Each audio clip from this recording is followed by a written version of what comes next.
우리 주보에 올라와 있는 말씀 제목은 많은 교회들, 많은 목회자들이 사용하는 신년 첫 주일에 본문과 제목으로 아주 단골 메뉴라고 할 수 있습니다.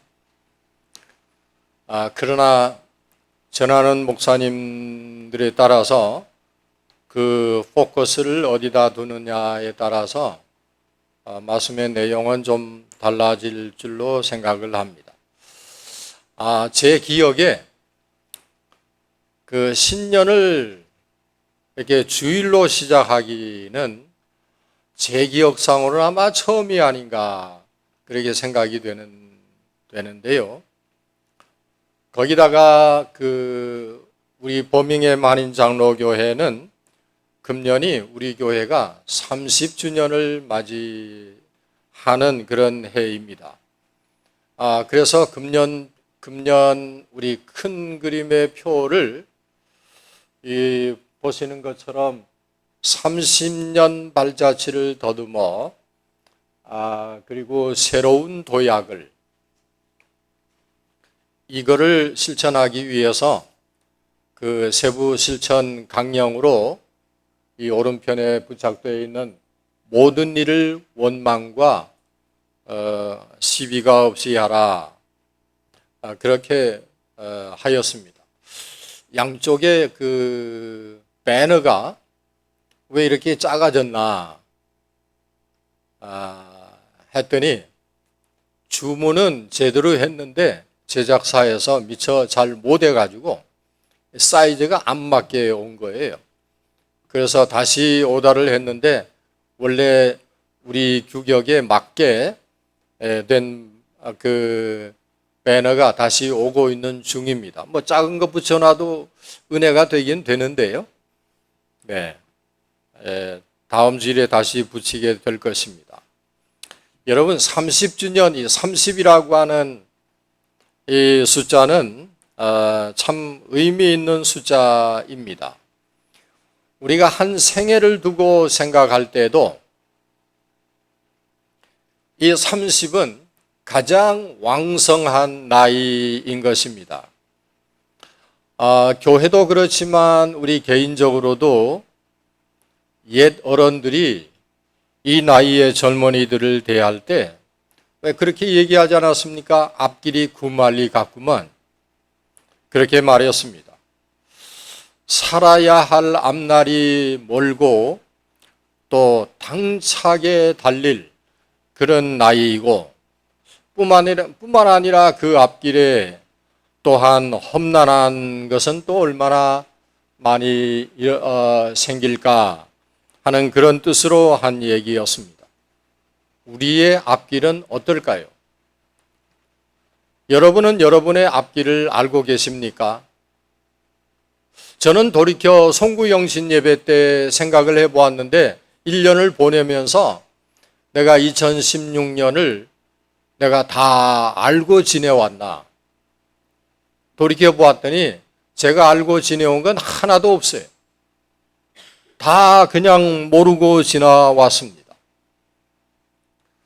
우리 이 2017년 이 한 해 우리는 어디로 갈 겁니까?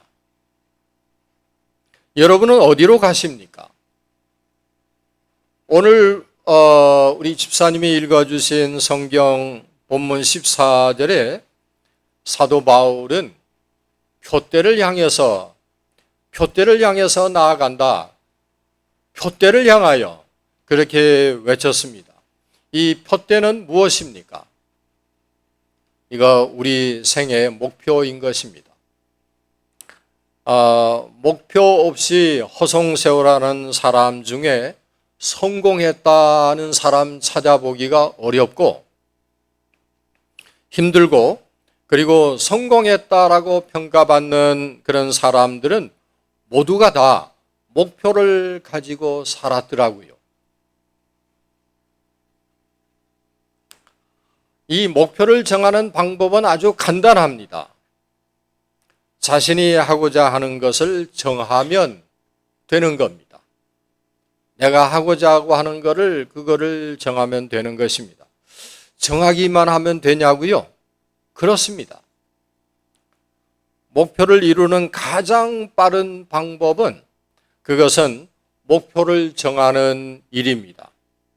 이 너무나도 당연한 일인데도 인류의 80%의 사람들은 이 간단하고 당연한 것도 안 하더라고요.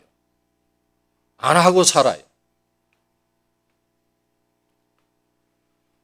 이 아버지가 초등학교 3학년인 아들에게 이렇게 물었습니다. 얘, 너는 3년이나 학교를 다녔는데 아직도 10가지밖에 못 세느냐? 하나, 둘, 셋, 넷, 다섯, 여섯, 일곱, 여덟, 아홉, 열. 열을 못 넘어가.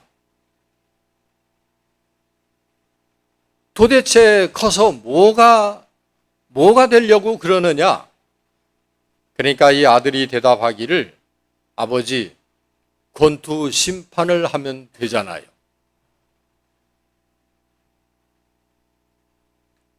권투 심판이 몇을 세는지 아시죠? 하나, 둘, 셋, 넷, 10, 아웃. 10가지만 세면 되는 것입니다. 여러분의 목표는 무엇입니까? 우리에게 딱하니 A라고 하는 지점만 있으면 이건 목표가 필요 없는 거예요. 그 길로 가면 되는 거니까. 그런데 우리에게는 B라고 하는 지점도 있습니다. 길이 하나뿐이면 고민할 것도 없습니다.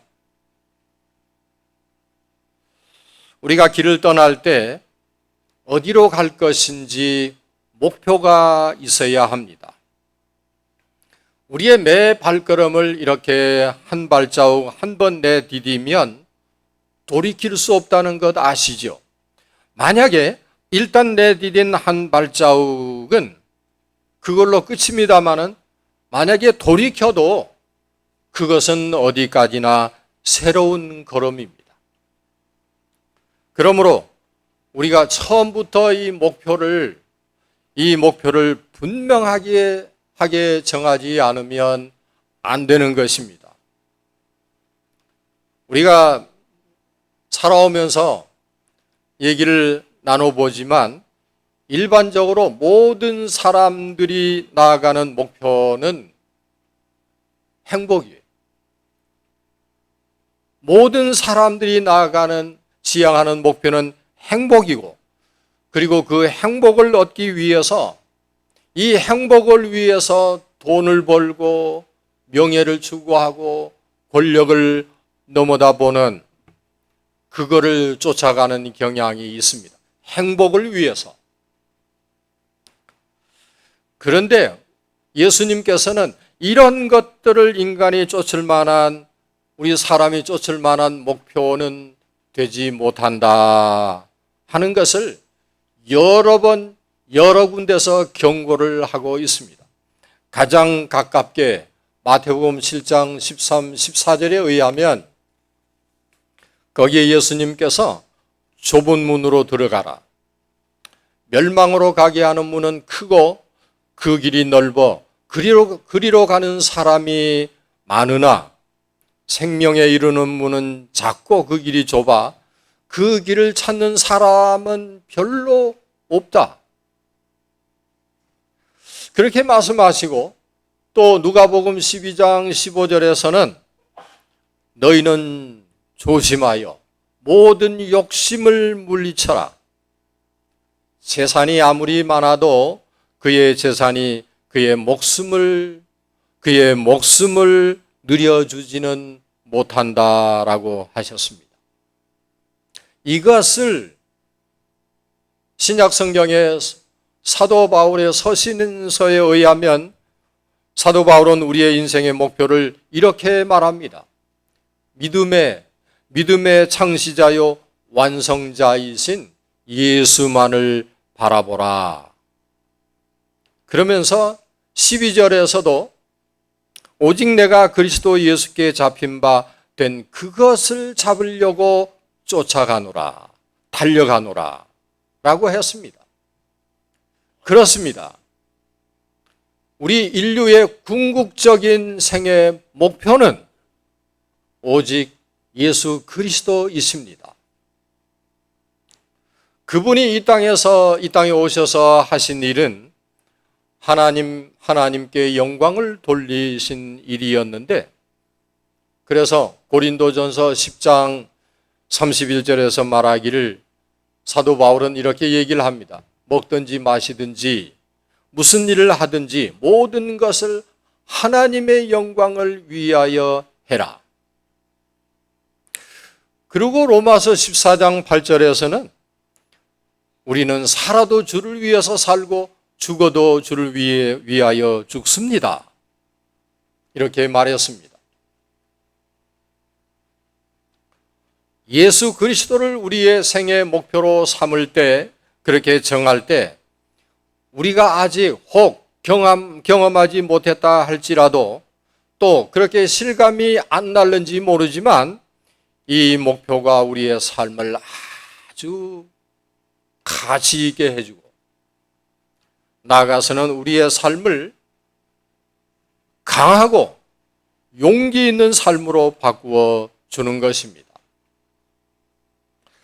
저는 금년 한 해 우리 모두가 시편 기자가 시 17편 5절에서 고백을 하고 있는 이 고백이 나의 걸음이 주의 길을 굳게 지키고 실족하지 아니하였나이다 라고 하는 이 고백이 또한 우리의 고백이 되어지기를 바랍니다. 그 다음에 또 한 가지는 길을 떠날 때 목표가 분명해도 어떻게 갈지, 어떻게 가나라고 하는 것이 중요한 것입니다. 왜냐하면 우리의 앞길은 전혀 알 수가 없는 길입니다. 우리가 아무리 좋은 계획을 세워놓고 좋은 계획을 세운다 해도 그것은 확실한 것이 아니올시다. 왜냐하면 우리는 우리 앞에 어떤 일이 일어날지를 알지 못하기 때문입니다. 여기에 인간의 불안이 있습니다. 이때쯤 되면 한국 사람들은 LA에도 그런 데가 많다네요. 이제 사람들은 어디를 찾아가느냐 하면 점쟁이를 찾아가게 되고, 그 다음에 토정 비교를 보는 이유도 우리의 앞길에 어떤 공통적인 공식이 없기 때문입니다. 그래서 사람마다 그 가는 길이 다르고 또 불안을 느끼게 되는 것입니다. 우리 시편 37편 23절 이하에 보면 이렇게 말씀을 했습니다. 여호와께서 사람의 걸음을 정하시고 그 길을 기뻐하시나니 라고 하였습니다. 하나님께서 우리가 걸어가야 할 길을 다 정하여 주셨다 하는 것입니다. 이거는 잠언에서도 이 같은 말씀을 하셨는데, 사람이 마음으로 자기의 길을 계획할지라도 그 걸음을 인도하시는 분은 여호와이시니라 라고 했습니다. 하나님께서 우리가 걸어가야 할 길을 떡하니 정해놓으셨다 하는 뜻입니다. 그래서 사도 바울은 그의 앞에 놓인 것을 잡으려고 달려갈 뿐입니다 라고 했고, 우리 오랜 역사전에 구약에 보면 예레미야서 10장 23절에서 선지자 예레미야도 이렇게 말했습니다. 걸음을 지도함이 걷는 것을 지도하는 것이 걷는 자에게 있지 아니함이니라 라고 했습니다. 그래서 우리의 목표는 하나님께서 정해놓으신 길을 찾아가는 것입니다. 잠언에 보면 이렇게 말씀을 하고 있습니다. 너는 범사의 글을 인정하라. 범사의 글을 인정하라. 그리하면 내 길을 인도하시고 지도하시리라 하셨습니다. 우리가 뭘 좀 안다고 잘난 체 하지 말고 우리의 길을 정하시고 그 길을 기뻐하시는 그 하나님을 인도자로 인정을 할 때 그분이 내 생애 전체를 책임져 줄 것이라 라고 하는 하나님의 언약을 믿으시기를 바랍니다. 이것이 믿음이고 또 인간의 겸손입니다. 내가 계획해서 걸어온 것이 아니고 하나님께서 인도한 것입니다. 내 공로가 아니라 하나님의 축복이라고 생각할 때 거기에 그리스도인의 겸손이 싹트기 시작하는 것입니다. 어리석은 자만이 자기의 삶을 자기가 계획하고 그래서 그 때문에 고민하고 실망하고 좌절하고 피곤해하고 언제나 무거운 생활에서 벗어나지 못하는 것입니다. 마지막으로 한 가지 더, 표대가 있어도 안내자가 있어야 합니다. 그래서 하나님께서 우리 인생에게 이 길 안내자를 보내주셨습니다. 그가 말씀하시기를 내가 길이다. 내가 곧 길이요 내가 진리요 내가 생명이다 라고 말씀을 하셨습니다. 그래서 그분은 이런 목적을 가지고 이 땅에 오셨습니다. 바로 그분이 우리의 바로 예수 그리스도이시고 우리의 또한 목자이십니다. 그래서 예수님을 일명 목자라 부르셨습니다. 그분은 그 목적으로 세상에 오신 것입니다. 이 그분의 삶의 핵심은 이 땅에 섬김을 받으려고 오신 것이 아니라 섬김을 받으려 오신 것이 아니라 우리를 섬기러 오신 것입니다. 이 방향에서 우리가 정말 유의해야 할 한 가지가 있다고 한다면 이 길에서 이 방향에서 우리가 유의해야 할 것은 바로 이 벼랑박에 붙어 있는 이것입니다. 모든 일을 원망과 시비 없이 하라. 우리도 주님처럼 그리하면 될 것입니다. 그의 희생의 길을 따라서 우리도 이웃들에게 조금씩 양보하고 그리고 조금씩 희생하는 것을 우리의 삶의 구석에서 실천을 해가야 할 것입니다. 물론 우리에게도 예수님이 당하셨던 그런 조롱과 멸시가 있을 것입니다. 우리에게도 예수님이 당하신 그런 오해와 조소가 있을 것입니다. 그러나 끝까지 참고 견디며 이것을 이루어내는 사람은 마침내 그리스도의 승리의 부활과 생명의 면류관을 그리고 그리스도처럼 확실하게 받게 되는 우리의 미래지향적인 삶의 열매가 있게 될 줄로 믿습니다. 오늘 14절을 마지막으로 대드립니다.